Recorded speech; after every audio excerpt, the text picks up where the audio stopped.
Welcome back, everybody. It is finally a Friday, which, like I say, in the immortal words of Primus, weekends don't work quite so much when you're, and I'll paraphrase, self-employed, except you get to hang out with all your working friends. But, you know, I don't really have a lot of working friends, so I get to hang out with my wife more, so that's one thing. Anyway, we're gonna dive right into the shenanigans of the State of the Canyon for the 18th of November. State of the Canyon here. We're gonna start with a comment I read just a few moments ago, arising, where someone had mentioned that they have a BEC and they haven't installed it because they don't know how to wire it up. And honestly, it's pretty simple. So the only thing, okay, what do we got? We've got BEC here. This guy will be going into, I think, the banana. Now that I've seen that that servo, the Flash Hobby 45kg, does quite a bit better on more voltage and more amps. I've got this one. I have ordered another one from NSDRC, the tiny little micro ones. If you're in the market for a BEC at the moment and you know exactly what voltage you want, like when you pay the money for a Castle CCBEC, you're paying that money because they are really adjustable. Like they go up to, like, I don't even know what the new one goes up to. I think I have the old 10 amp versions in a couple rigs. I think they go up to 12 volts. So there's a lot of adjustability there. The NSDRC ones, you pick a voltage, like a 6 volt or a 7.4 volt or an 8.4 volt. But the upside to that is they're super cheap. They're like $11. So when I have a rig that has like an Outrunner specific speed control, and I know I just need to run, and because all my Outrunners are in direct power servos, so I just need something to run the receiver and maybe a dig servo. So I tend to buy a lot of the just 6 volt BECs. They work a treat because they're about, like, you see the size of this thing. This is a big adjustable 8 amp. Imagine this little piece right here. That's how big the NSDRC ones are. So you notice most of them will have a JST plug on them and then a servo plug on the other end that only has 2 wires, a positive and a negative, no signal wire. And then you have a speed control, like this Copperhead, for instance. And pretty much all of my speed controls I have soldered on a male JST plug. Because for running whatever, winches, lights, everything, JST is kind of the industry standard. Like, here's the system that just came out of Misdirection, and you will see a JST male on there. I resoldered that motor, if anybody saw that wire pop off. So you would have 2 options. You would either have to solder on a JST lead like this, or it does exist. I think when I bought my Sense, my ESS Dual, my sound module that's in the banana, it came with this little guy, which is just a little double adapter. And then instead of soldering one in, if you're not a soldering type person, you just put that little guy in there and then boom, there's your thing. The only other thing that is required, so you plug this in so it has direct battery power. This goes into whatever port you're not using. Channel 5 on there, channel 6, if one says one that says BAT, like Traxxas receivers. And then the most important part is on this plug. I thought I had my razor knife nearby. We'll try this pick. You just have to lift the tab. I think this thing might be too blunt. You just have to disconnect the red wire. So I don't recommend cutting them. The other option is get yourself an extension like this and then just cut the red wire out of it, because you can't have 2 BECs going to a receiver. So you either pop the red wire out of that or get an extension. I had an extension on the bench with the red wire cut out, but sometimes I can't find things, and now is one of those moments. So that's about it. And then, you know, if you've got a Castle BEC, which I believe the commenter mentioned that they do, you just program it to whatever voltage. It's usually 7.4. A lot of servos are 7.4 now. Most of the modern receivers, like these, like that's a basic radio link from one of their 406 channels. I've run them up to, well, this one says 3 to 12 volts. So I don't know if you could go 3S direct on there, but I don't know of any servo that's not direct powered that wants above 12 volts. So you should be fine. Like most, at most, you're probably going to be at 8.4 volts. Speaking of BECs, this guy was initially, he's still plugged in over here. This guy was set aside because he was intended for use with the debacle of the week, which is this guy. So there's the BEC, and here's this guy. This is a Holmes Crawlmaster V2. Here's this guy. He's all soldered up, only available as the kit. He used to have the little capacitor on there. I took him out. He does have his, see there, you can see, because they do have an internal BEC. I have that disconnected because I was going to hook it up with this BEC for more voltage to the servos. And I got it wired, and I got it set up, and I got it installed. And then it let the Magic Pixies out. If you didn't see, if I hadn't mentioned it in another video, you can see right there. I don't remember, I have no recollection of what used to be there. I'm assuming it was another one of these or something like that in that spot. I programmed it, got it all, I mean, I didn't program it. I got it built, I got it set up, I got it hooked to the motor. It was hooked to this 760 kV, the big turbo outrunner, which is pretty darn low in terms of kV, so that shouldn't have been a problem. I got the wiring all cleaned up. I got it installed. So I tested it. I drove it back and forth here on the floor in the shop, and it was dead silent. And as some of you will obviously remember, I was running this off of this, and it makes what I would call a cacophony of sounds. It's awful. So I thought, we'll go with something dedicated. Ordered this, tested it, worked great. Hooked up the rest of the servos and everything because it has a dig servo. 2 direct power, the front and rear servos. We were putting it in Zoidberg. Got the wiring all cleaned up, put all the zip ties on it, etc., etc. Plugged the battery back in. Nothing. Still powering the receiver. Obviously, I didn't have the BEC installed at that time. I was running off the internal BEC because 2 direct power servos. Tried the steering still worked, absolutely no throttle, no nothing. And then I smelled a little bit of the smell. It had the heat shrink over it. I'd cut the heat shrink off to try to get a better look at what was going on. And whatever that was, that smoked.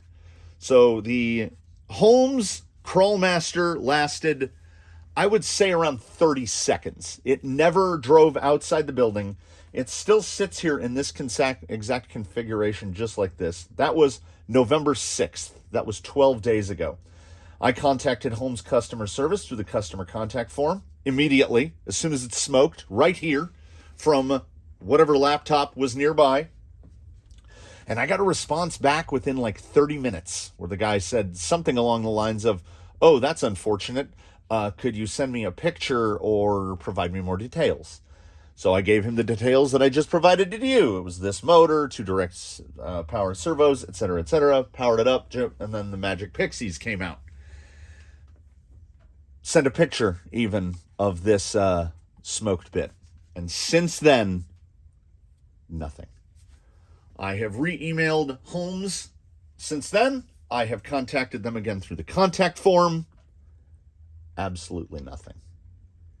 So let me give some background, something to compare that to.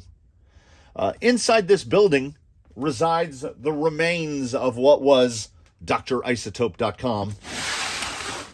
That was before we got into driving RC crawlers and decided to record them, I made parts for Scions and Toyotas. And I did that for almost 20 years. I still ship a part out every now and again. I make short shifters, I made wind splitters, shift knobs, all that sorts of stuff. So every once in a while there would be a tech support question, or there would be a fitment question, or someone would have an issue with a product that like Maybe they ordered the wrong one. Maybe, I mean, it happened a couple times. Maybe I sent them the wrong one. I made things called cold air intake panels, so the cold air wouldn't rattle inside the fender, and they had to be precisely sized, the hole that goes through it for the tubing to go through. Sometimes I would send the wrong one. I consider myself to be pretty bad about responding to emails because sometimes I wouldn't respond until the next day, or maybe the day after that. So it could be 24 to 36 hours before somebody got an email back. I don't know why I was so terrible about it. Ever since the being introduced to YouTube comments, I've tried to be better about it, right? I'm trying to be better. Holmes, apparently, whoever's in customer support down there is not trying to be better. So I've waited long enough. Don't buy one of these ever. Just don't ever, because if it works for you, that's great. But if you ever have a problem with it, you're in the wind. There's nothing that will happen. So I spent $130 on this, and apparently that's it. It's done. It's dead. Zero support, zero help. Apparently no concern whatsoever. So, that said, I'm that guy. You've heard me talk about Proline, right? I won't buy Proline. I haven't bought Proline in 15 years. I run no Proline product. Tire, wheel, shock, body, nothing. I run nothing on any rig. And inside this building right now are, I think, 27, 28, somewhere around there. We're closing in on 30 rigs. And there's not a speck of Proline on them. So currently, inside the fleet, there are a couple of Holmes products. I've got an SH500. I've got a couple motors. It's a relatively short list. But unless something changes in the very near to near future about the fate of this, much as there's no Proline in my life or no Spectrum in my life, there will be no Holmes products in my life either. Because if this is the level of support that you provide your customers, I don't believe that you deserve my business. And I don't, and I know I'm one person. I'm just one person. And that probably won't hurt them. And it probably won't change the way that their business practices are conducted. But that's fine. I will feel better about it knowing that those motors will no longer be in my life. And that servo will no longer be in my life. I will buy an NSDRC to replace that Holmes 500. And that 500 will go on eBay.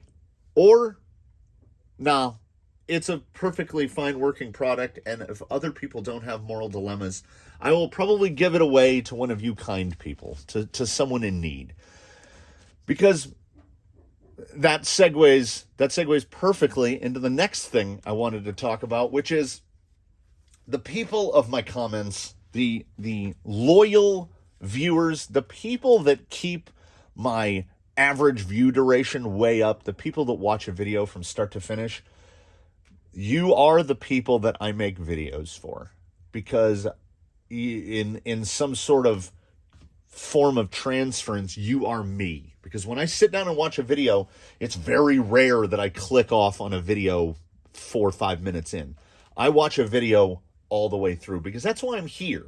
I'm here to start something. I'm here to learn something. I'm here to finish something. So I hope that's what kind of happens here.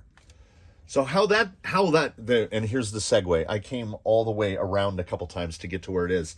The people of my comments section, the loyal viewership, are a fantastic group of people that on more than one occasion fill me with an almost unbearable sense of imposter syndrome, because I think it's somewhat generational. I don't ask people for things. Asking people directly for help is very difficult. I will just struggle through it myself.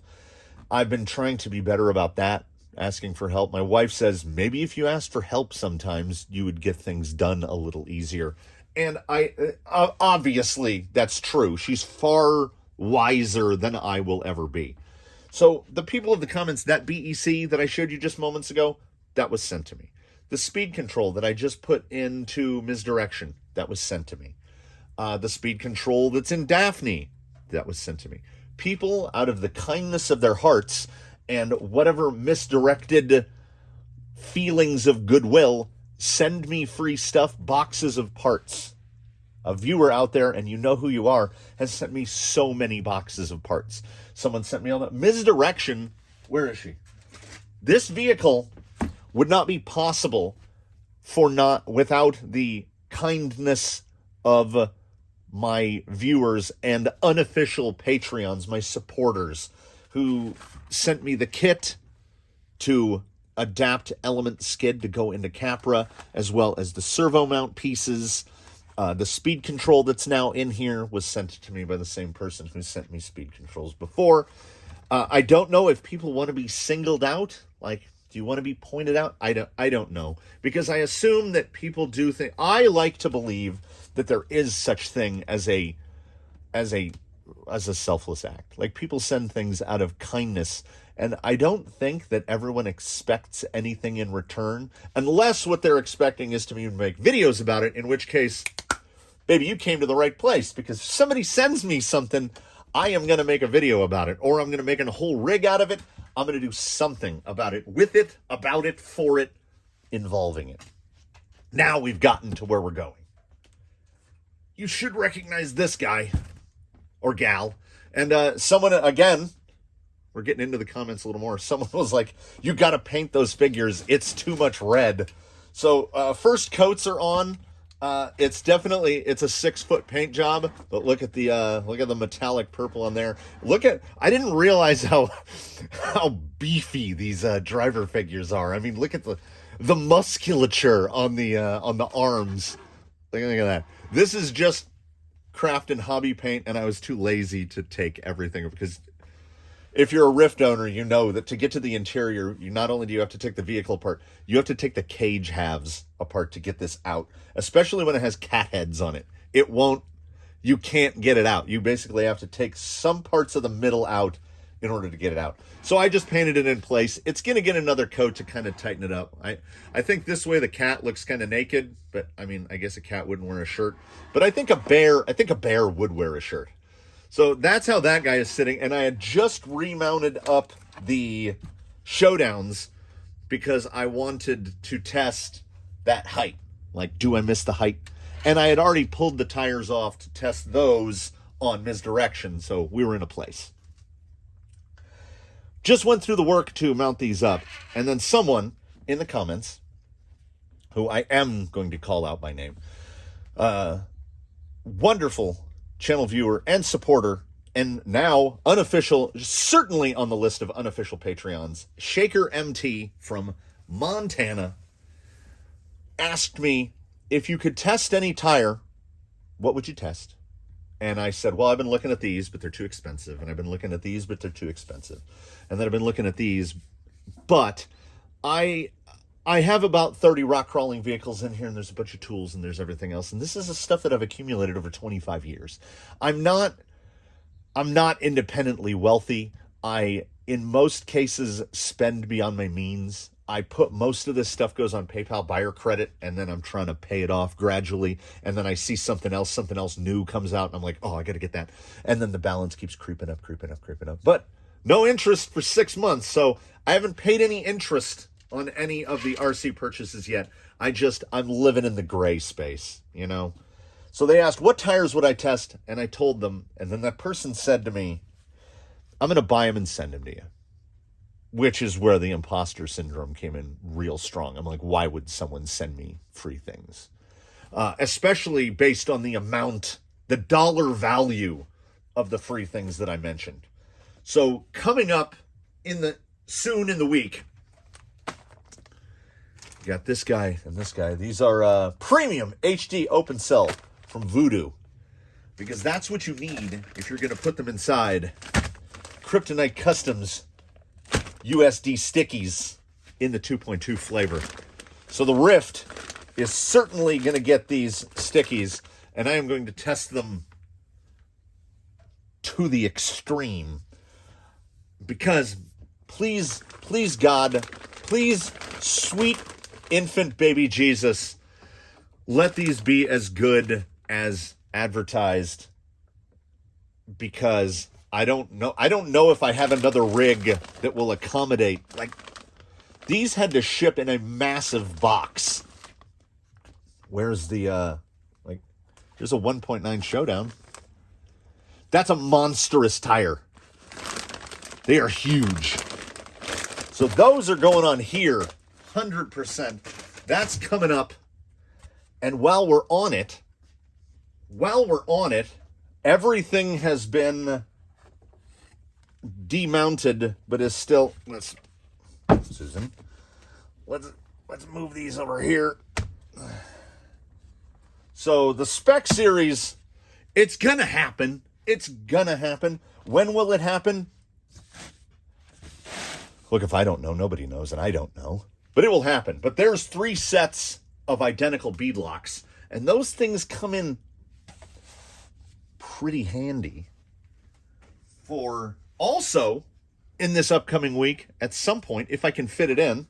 This guy is going to head back out. We all know this guy, Ground Fox Origin. Did I show the... It's all dusty now from sitting, but I painted the interior. I think I showed painting the interior. It's still not mounted yet because the owner couldn't decide on a driver figure, and it's kind of a permanent installation. Like, you got to put double-sided tape on the edges. So it still hasn't been mounted. But Ground Fox Origin is going to take some of these rims, and he is going to be the test bed for the head-to-head. What do we got? Falcon Wild Peaks from Vanquish.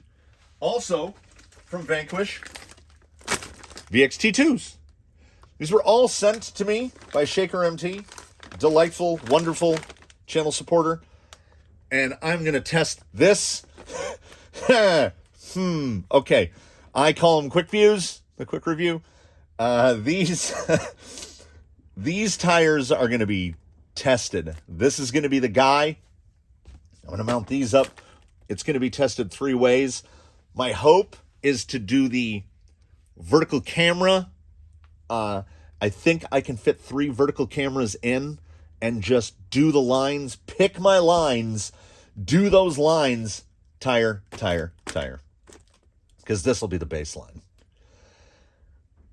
It's gonna be good stuff, man. You know me.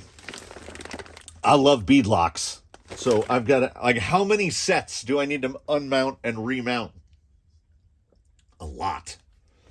So that is the plan for the next week or so. Of course, there'll be a Wheelin' Wednesday in there in between. Trying to do more coursework. We'll take a little look at what the stuff I've gotten done. I don't know if I have exhibited it previously. I apologize for pointing something out for the second time. I know I did some concrete work yesterday, so I know for a fact that hasn't been mentioned. But we've got plenty of stuff to keep us busy, thanks to the wonderful people, the wonderful followers and supporters of Crawler Canyon.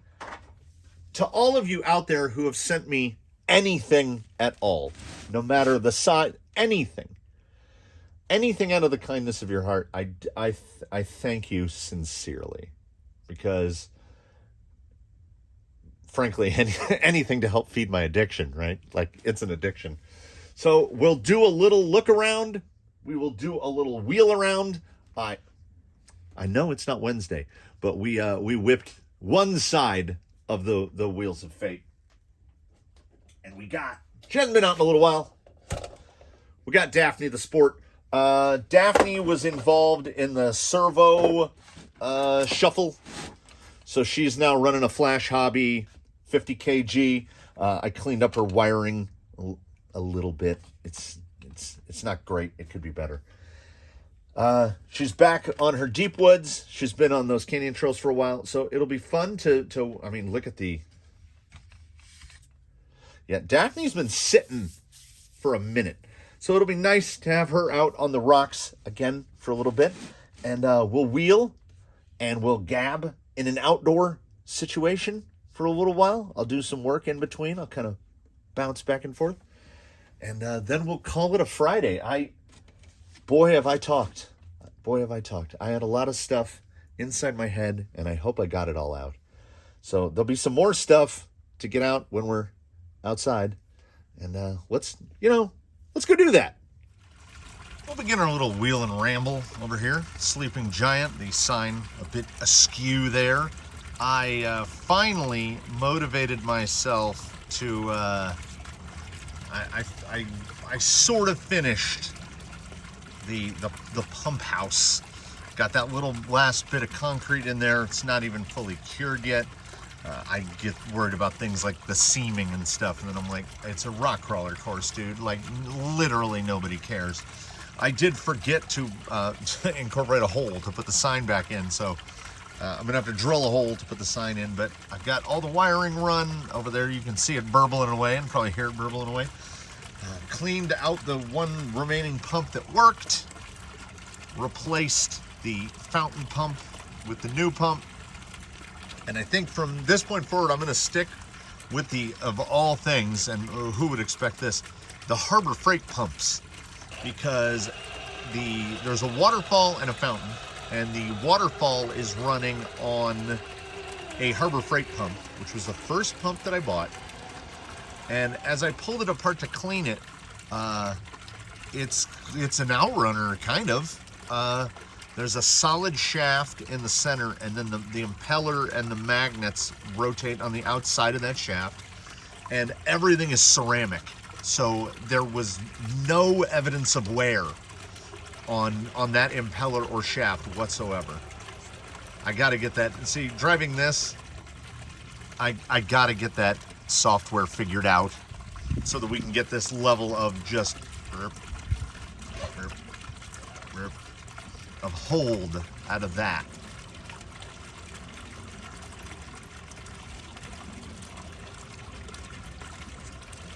Daphne is amazingly good, particularly when you take into consideration that at her core, she is very much what she started off as, which is a TRX4 Sport. There's no, like, you can see the blue back there. On a relatively recent A-main order, I was attempting to make the threshold for free shipping, I think it was, and those STRC rear, whatever they are, in blue, they were like $6, something like that. In any other color, the normal cost, which was like $29.99, $34.99, something insane for a part that there's absolutely no reason for that part to not be plastic.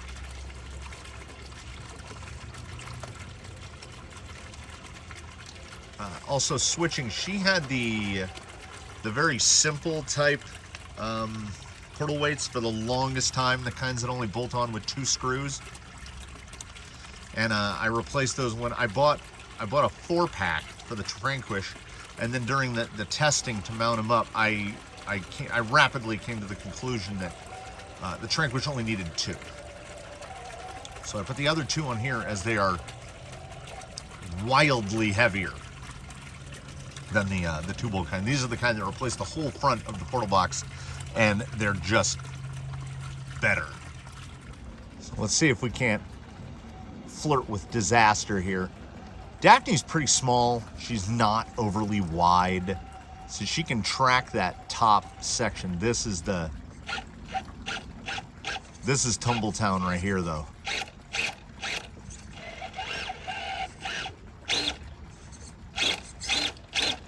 I don't know if I can get off that. Woo. Yeah, that low speed. And the combination of low speed and, let's get her right out on the, it's an anchor. She really has, and she's got one of the bigger, slightly smaller than the 3648 that is in Zoidberg. But this is a higher KV. I think this is a 1450. It's so slow. The low speed control is phenomenal.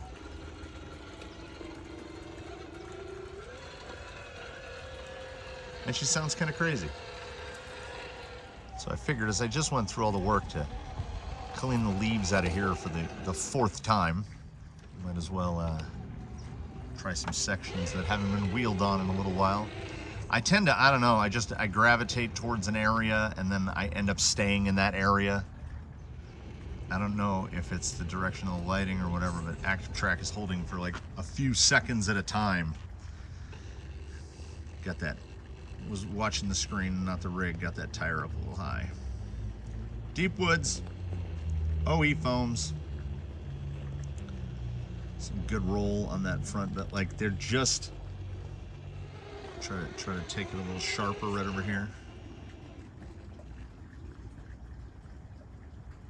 I've had to go back to manual.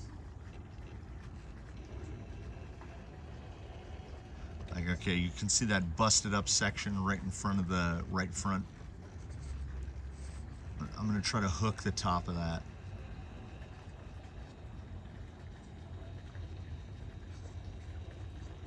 Is there enough hook on the top to keep me up on the hill here, or am I gonna regret this decision? We'll see if we tumble into the trench. I might have gotten too far right. We'll see if that rear tire catches and gets it upset. No. Can kind of sidle it around.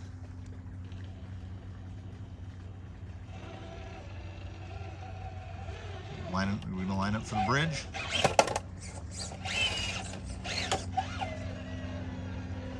I mean, if reverse gets you out of a rollover, I consider that's a victory. Might as well put some more patina on that body and spend our last few moments over in the slot machine. Let's see if this thing will stay operable long enough, and by that I mean the gimbal. It's started to cut out. Maybe there's a firmware update. Usually, like, it'll be flawless, and then I'll get a recording of, like, I gotta move this. I'll get a recording of like a minute, and then the screen will blink and flash. Sometimes it quits all the way out of the app. I don't know if it's an app issue with the system software. This is a tough drop in. I'm gonna try to stay really far right because I can't see.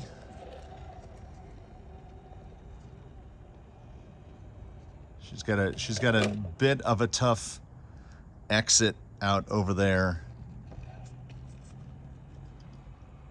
See if I can get a little wider here and see what I'm looking at. See what I'm working with. Okay, got to get that tire up. You got to get that tire up without rolling it.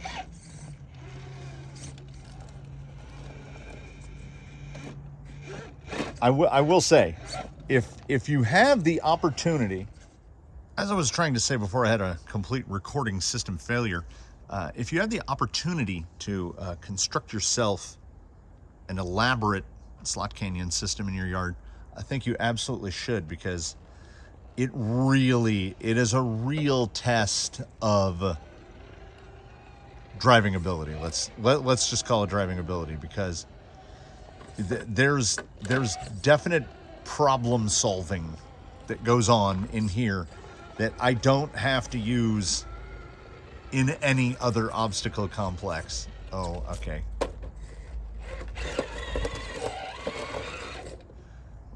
We got to move to the we got to move to the other side. So as I had to reboot absolutely everything, let's try Active Track again. Ooh, I can see that windshield going in.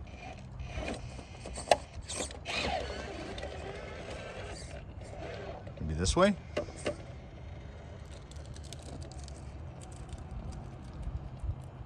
Yeah. My tendency, for whatever reason, seems to be to go right side high. Is that gonna peek through? Ooh. That is a pinstriper. This was left side high. Get through there. just nudging that tire through and drop that active track. And now it's only working for a few seconds at a time. We're just going to abandon it. Active track is great, but it is, in fairness, it is designed for people. Slot 3. See that rear tire popping up there through here. I had more things that I wanted to talk about. I can't remember, because what happened is we do the first part and then I do things like finishing up the wiring for the pond, etc. Chores, and then we come out here and we do the wheel. Oh.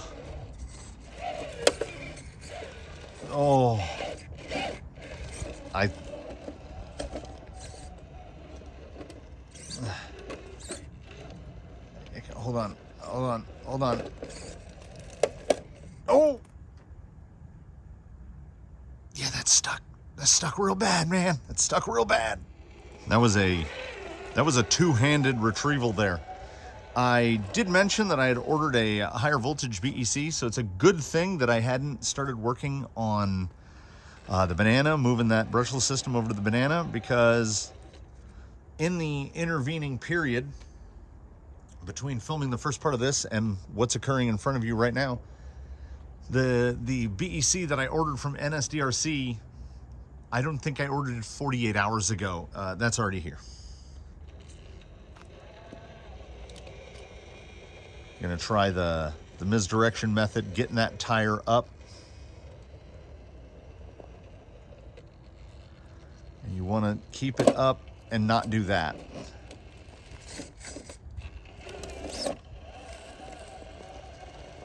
Nope. If you drop off, I can tell you right now, if you drop off of that ledge,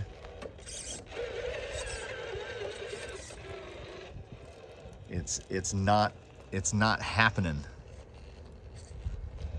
So we'll get a little feature on the Banana during the upcoming week, as well as he'll be all. I want to say it's going to. I want to say it's going to be the Banana. I've been looking through other like systems, like who could benefit from that. It might be a double swapper. I think I could go to.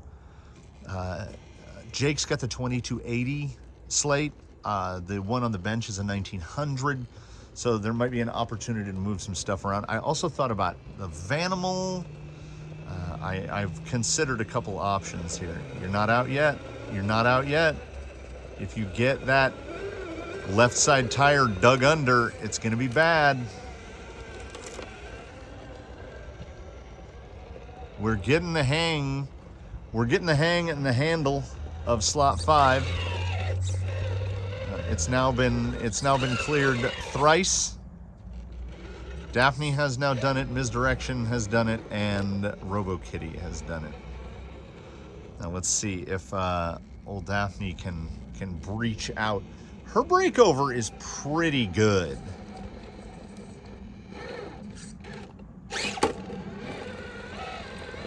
Just need to get any bit, you can see it's right.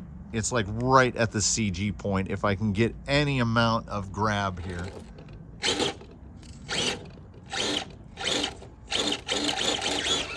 There it is.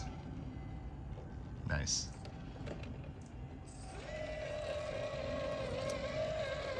Every time I wheel Daphne, it brings me back to my assertion that, like, the bargain. And if you only have if you're building a fleet of one, I still maintain start with either a sport kit or building up what is effectively a sport, because the only thing that she has that isn't specifically sport is there's a 2-speed, which is nice because you get a lower low and you get the bigger spur. Anyway, Daphne's good. We're good. I hope you all are good. Before I go on for too many hours, This is all that's left, everybody. This is all that's left. And I guess there's a bit of a slowdown right now in construction. I don't know the season or what, or more accurately, demolition, because there have not been a lot of boxes coming in. I'm hoping to get one to finish out the other side of right on that. That's just a sheer face. To finish out the side of that, because this is the end of where obstacles are going to exist over on this side. I kind of have the whole center section here basically reserved for something else. So I have a lot of work to do over here. Savage Lands needs quite a lot of work. There's a lot of unset block. I threw all the dirt here from the pathway over there. I need to get all this set in. I want to build this. I think we got enough pan. Yeah. I want to build this bowl section up more, but I need more material for that. And you know, it's one thing after another thing after another thing. So it's gonna be a good week this week leading up to Thanksgiving coming up here. I'll get more hours during the day. My one high school kid has got Thanksgiving break coming up, so for a whole week, no school runs, which will be nice. Get a little bit more done. It's like 75 right now, so it's spring in the fall. It's just spring with more raking, and I am looking forward to it. Tire tests, some Wheelin' Wednesday. We got the whole week planned out for us ahead of time, which is just how I like it. Get some more concrete done, get some tire tests done. It's going to be a good week. So my advice to you, if you're in the position to accept free advice from someone with a ulterior motives, please do tune in for the next one and the next one and the next one. It's going to be a good week, everybody. I'm hoping for it with Butterfly. And I do indeed thank you for tuning in to watch this one. I got to vent. I got to talk about stuff. I got to wheel a little. This was good all around and all over. And I hope it was good all around and all over for you as well. So in between now and when we see each other again, please do your very best to have a good one, everybody. We hope to see you in the next one.